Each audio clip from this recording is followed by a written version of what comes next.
Hey, Storytelling Ron here. I want to thank you, my backers, for making this Kickstarter successful. I know it's a little goblin-y thing. Nobody appreciates goblins, but thank you for backing it and trusting that I can do this, and I will do it. That's all my work there, the doodling you see.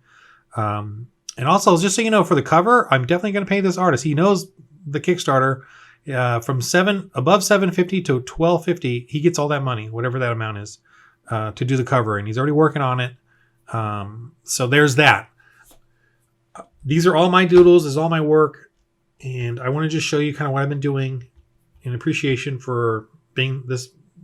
Because I got to do it, right? Okay, I guess I got to do it. So this is this is going to be the fortress, Goblin Fortress, and one of my updates, I wanted to see, if you guys, I had two different options, a swamp one and this one, but I'm going to go with the rock one unless you message me otherwise overwhelmingly. But I'm going to go with this one because I want to do them on rock. I feel like goblins are more on mountains and hills and rocks and not really necessarily in swamps.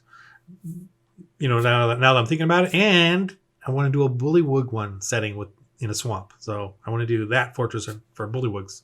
Because bullywugs are, I don't know, I don't recall seeing much on bullywugs as far as a setting like this. And so this is the goblin one anyway. So that's a commercial for my next Kickstarter. Anyway, this is the fortress. It's going to be a huge file, or huge map, JPEG. And as you can see, the green square, that's about the size of my widescreen TV, my 4K 43 inch I bought for $200 at Kmart. I didn't even go there for that, and I saw it. I'm like, and I realized how much I was spending on ink to print stuff. I was getting a little frustrated. So it was only $200 for the 4K widescreen. Anyway, a lot of you guys have it, and this is the way I love doing it. I'm addicted to maps. I love maps. I like showing these so that the players can actually decide what they're going to do. And if you can tell in here, I add a lot of detail for you. I'm not even going to cover it all in my writing. You're going to have to look at these maps and know and have ideas for your own, like what's in these little holes down here.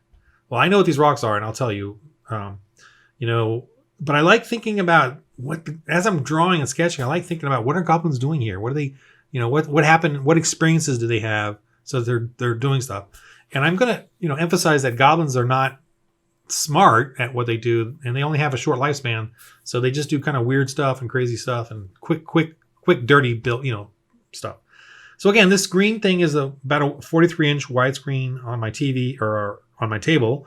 I, lay it flat. So it's the perfect size. It's not too big, but it's pretty big, and it's not too small. So, and that's about the size of the paper minis I have when I cut them out and put them on top. So yeah, the screen obviously is going to have this image flat, and then you're going to have the paper minis on top. But visually, I love doing it this way. I just love doing it this way. And I hope you, this will be good for you guys too. You'll enjoy it.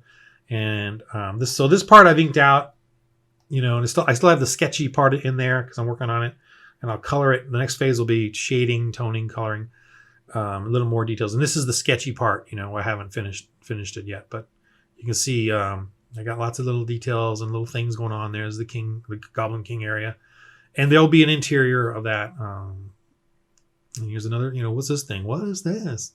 Cool. Little details there. It's things that players may want to go check out because they're always got flying stuff, right? But hopefully they won't ignore all this cool stuff, or maybe you can capture them and stick them in the Otiog arena here or whatever. Okay, so anyway, this is I'm working on this, and there'll be 3 levels. This one, the dungeon level below that, and then the other level below that. Woo! It's going to be rough and fun. And then I want to show you. So these are, some of the initial goblins that I've done. These are some older ones here at the bottom. I'll just show you real quick. That one on there. But like the Goblin Kings, the strong one and the weak one, the strong one and the weak one here. And then this guy's new, and I'm going to get some more really good poses and dynamic stuff. This this one's, as you can see, a tougher, awesomer, demon blood injected, grown, whatever.